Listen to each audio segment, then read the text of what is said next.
الحمد لله إلهي ما هذا إنه سورة قليل عصبتار خلي إنه ينور اسمه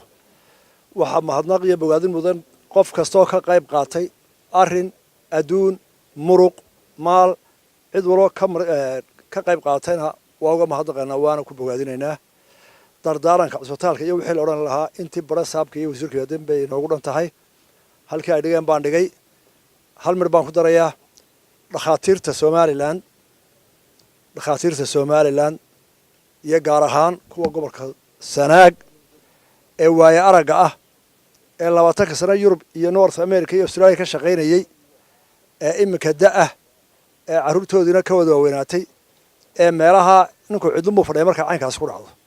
markay dhowr wixii gaaraanna bashan bay galaan inta aqal dhex fadhiyo lahayd kaale gobolka wax ku baratay ee ku soo koriyay abaal ku lahaa waxa looga baahay inay yimaadaan halkan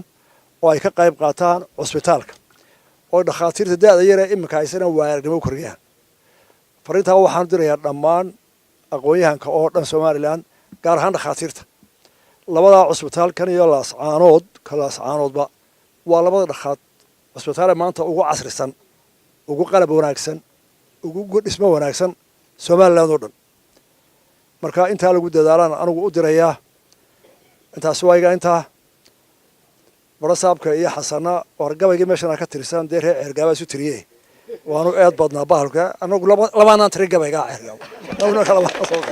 aad iyo aad baa maasay. Wassalaamu calaykum wa rahmatullaahi wa barakaatuh.